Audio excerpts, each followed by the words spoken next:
So, do you know about the final judgment, the pet division? Well, a Rottweiler and a Chihuahua and a cat all die and they appear before the judgment seat of heaven. And God asked the Rottweiler, "Why should you get into heaven?" And the Rottweiler says, "Well, I protected my family for years and I died saving them from a crazed killer." And then God says, "Well done, boy. Come sit at my right hand. How about you, Mr. Snuffles?" And the Chihuahua says, "I didn't die heroically, but I did provide love and comfort to an elderly lady in her last years." "Good enough. Come sit on my left." And then God turns to the cat. "How about you? Why should you get into heaven?" And the cat looks up calmly and says, "Because you're in my chair." That's an oldie but a goodie, right? And we all know cats like that, right? Yeah. And we're familiar with stories like this about the Last Judgment, which comes from the idea of a judging God, which has persisted throughout the centuries. And it comes also from the book of Revelation in the Bible. So it provides this idea that when we die, we go to this other place where we'll be judged according to our deeds. And then we're sent to either heaven or hell, or maybe purgatory. And what this has resulted in is paintings and nightmares like this one I'm going to show you, like that one. Ew. Pretty bad, huh? There's some scales there, and I guess that's the devil and hell and the pit. So there we go. But in Unity, we don't believe this, right? We don't believe this because we believe that the kingdom of heaven is right now, and also that the kingdom of heaven is within. We can be in heaven or in hell in this moment, in every morning, in every moment, according to our thoughts and to our actions right in this moment. And we create it. We create this heaven and hell ourselves so that Judgment Day essentially becomes every day, but not like you think. Now, my sister, Kristen, whom you met on Palm Sunday, she played music with me. She and I were having a conversation on the phone one day, and she was talking about a friend. And she was talking about how she got triggered by how this friend was being judgmental in some situation. And it came up how much we both get triggered by people being judgmental. But of course, since we're so good at seeing our thoughts and understanding these metaphysical principles, we knew that we were judging the judgers for judging, right? And we got a good laugh about that, right? Judging the judgers. So I guess, we can't really get around it. We judge all the time. And actually, judgment is one of our spiritual powers. And it has other names that are more attractive, like discernment or wisdom. And you guys know it as wisdom because that is what I used in the song. It just sounded better. Love, faith, wisdom, and power. It sounded better than judgment. There's a lot of misunderstanding around judgment. Faith, love, and wisdom are our most important powers. And they're represented by Jesus's disciples, Peter, who represents faith, John represents love, and James represents wisdom or judgment. And they were the first disciples that Jesus called. And these powers within us, they work together. I love what Unity's co-founder Charles Fillmore says about these powers. He says that James and John are brothers, and Jesus called them the sons of thunder. So these brothers preside over the great body brain, which is called the solar plexus, great nerve center, right? He calls it the sun center, solar plexus. And James has his throne at the pit of the stomach, that's the solar plexus, and John is just back of the heart. Interesting to think it's back of the heart. I think that has to do with our nerve centers, which we can relate to chakras. And they're unified by bundles of nerves and are metaphysically closely related. Whatever affects the stomach will sympathetically affect the heart. And I can imagine it works the other way around too. So Charles Fillmore goes on to explain that Jesus Christ called those two disciples sons of thunder because of the tremendous vibrations or emotions that go forth from the solar plexus. That all the high energy that comes from the soul passes through these centers of the solar plexus and the heart. Wow. Can you imagine we just walk around ignoring these parts of our body? Unless somehow we're attuned to our chakras, which some of us maybe are more than others, but wow, they're huge centers for us. Love is that unifying power that connects all people and everything in the universe. But without wisdom, love can easily be led into all kinds of trouble. Charles Fillmore says that love will sacrifice all for the object of its love. But with wisdom, not so much. All right, I'm going to share some slides. Oh, yeah, I threw that in. I forgot. That was just an idea of us creating our own kingdom of heaven now.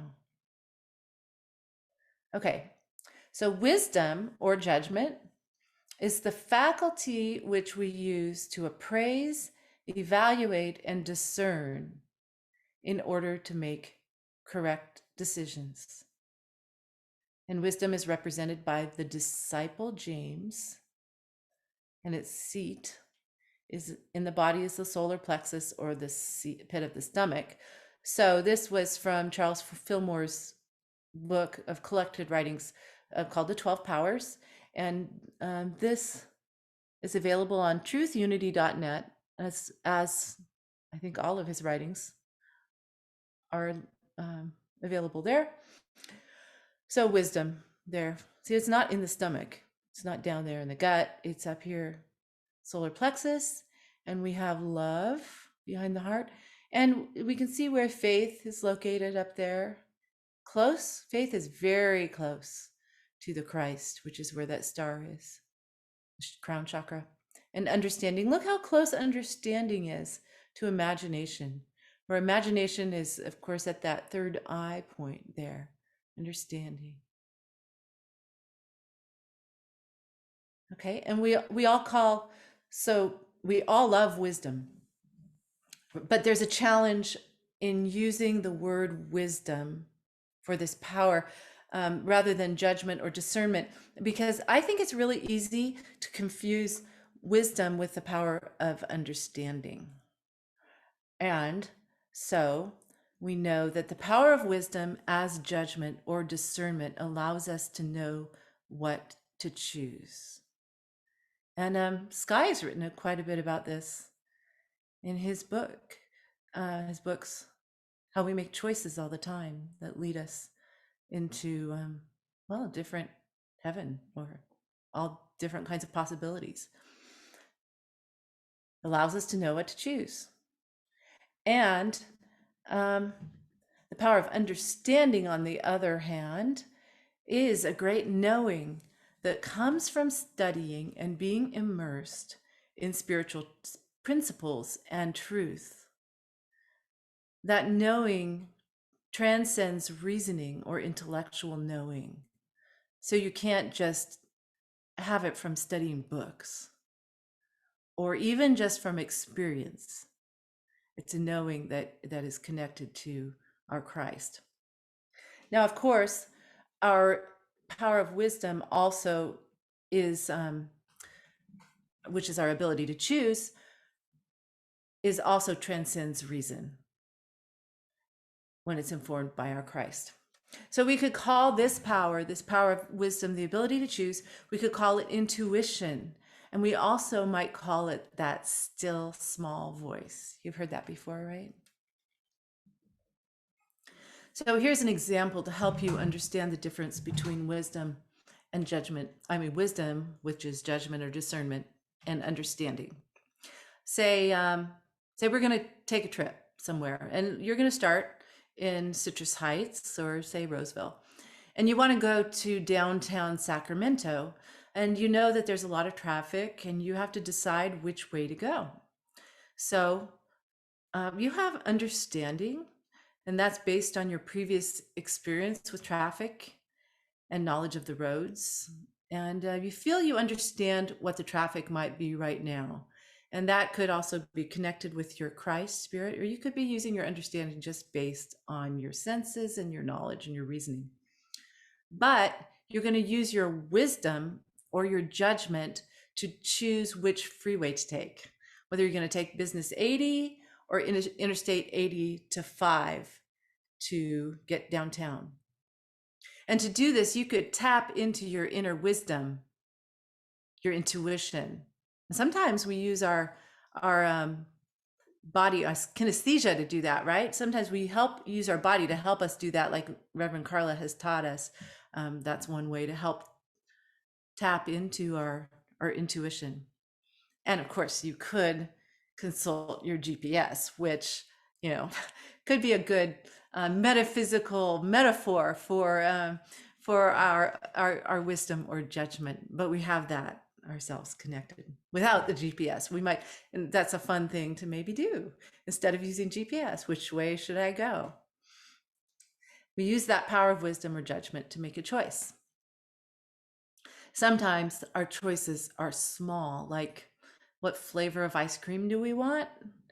And sometimes they're much bigger. Like my son Liam had to make a big decision this last week. He's going to get his teeth straightened, and it's a really, really challenging situation. And he had to decide, does he want to have his 4 small molars pulled out or not? And either way, it's going to be a pretty extensive procedure. Sometimes we have life-changing decisions, like about our work or about our marriage, or sometimes we have a medical decision. And if we try to make these decisions based on reason, we may be confident, but we may also end up floundering. And so if we pull in that Christ consciousness and use our divine spiritual power of wisdom and connect with this still small voice, then we can truly make a decision with confidence.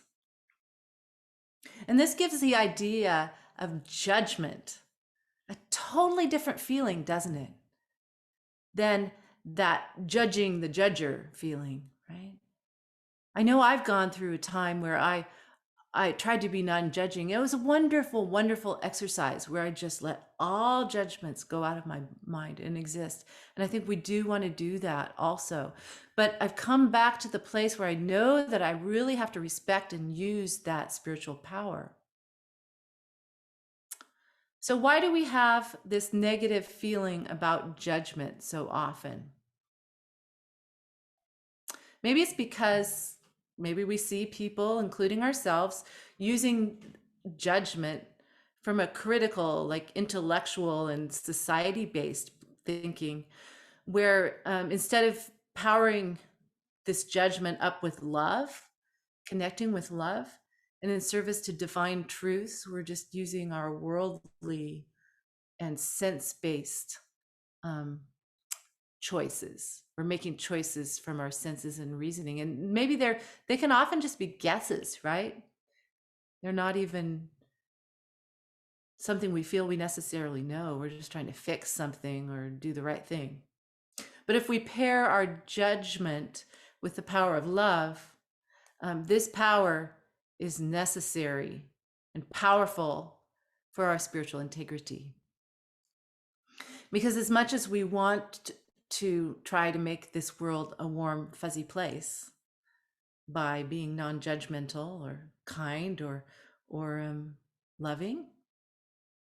We can't get away from making discerning choices.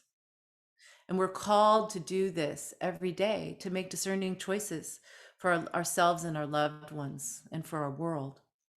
We have to choose between following truth and following error. So I think that one of the most radical concepts in unity as compared to contemporary culture is contained in our first principle. And that is that there's only God, that there is only good. God, omnipotent, all good, all powerful, all there is. This is opposed to this idea of duality, good and evil, opposing each other, fighting each other for the upper hand. We don't believe that. We don't believe that in unity. But culture teaches us through movies, through wars, and in the news, and even in our justice system, that there is duality, that these two opposing powers are constantly trying to get the upper hand. But nope, that's not what we believe in unity. God is all there is. And I challenge you to sit with this idea this week. Just bring it into your consciousness and see how it sits with culture, with how you feel about yourself, how you feel about decisions you have to make and of people around you and what you're seeing in the news. Just bring it about your business this week and just see what you think, you know? I have a relationship with my mother, which is at this lovely stage where we don't necessarily see eye to eye on our all of our spiritual beliefs. And but it's a lovely stage in our relationship where we can actually talk about it and refer to scripture, which she refers to scripture a lot. And we can have some pretty deep conversations about what we believe. And she says, Lisa, I just don't believe that. There is evil. And when I was researching this talk, I was really gratified to come across a very lovely clarifying concept in Charles Fillmore's writing in the 12 Powers. And Charles Fillmore says that there is a great negative that's only a reflection of God's positive. He says that as we bring ourselves more into the consciousness of divine law, the more we understand that wisdom and order rule, that everything else is but a reflection, an illusion, and that what we may see as evil is only error. So see this picture, this wonderful picture of this balloon here? We can see that maybe the balloon and the hills and our reality, right? We could see that. I mean, if we want to think that what we see through our senses is reality, that's a whole nother discussion. But if we go into, if we look at that reflection and we see it's real, what we're seeing is not even real. It's not even, that's actually water, and who knows what's in the water. And it's just a perception we are having. So as we live our lives and we make decisions or judgments, we give this reflection which looks like evil. We just give it no energy because we see that we can only see with our eyes of reflection unless we're going through using this Christ spirit coming through us to help us bring our consciousness into the knowledge and the order of all good. And then we use our power of strength, which is located at the back, at our low back, as our power. Power of strength lets us stay there in that consciousness of all good. So our power of judgment is necessary because we actually need boundaries in our life every day. We make decisions, but we also have to have boundaries where we cleave to the good. We cleave to the divine principles in all life. Because in our effort to be accepting and loving, we may just become wishy-washy and we may find ourselves participating in error. Because love without wisdom may lead us off course. So sometimes we have to kindly and firmly say no, make a different choice. We choose the high road. And it's these decisions in our family and in our workplace, in our neighborhoods, those decisions bring peace and trust. And we become leaders as we hold to the principles of truth. So just remember, go to God first. Sometimes we may feel nitpicky and judgmental, or maybe we're having a hard time making a decision. But if we settle into our deep knowing, the understanding which we have, and our intuition, and if we have information that comes from our senses or from our reason, we just lift them up into a higher consciousness. You will have the sure answer, and you can relax into your power of love with the confidence of wisdom. So we close with a prayer today. Today we give thanks for the sure, strong power of wisdom that guides us in every instance as we turn our minds to the Christ within. We see every choice directed by the light of our divine intuition and informed by love as we trust our inner guidance. And so it is. Amen.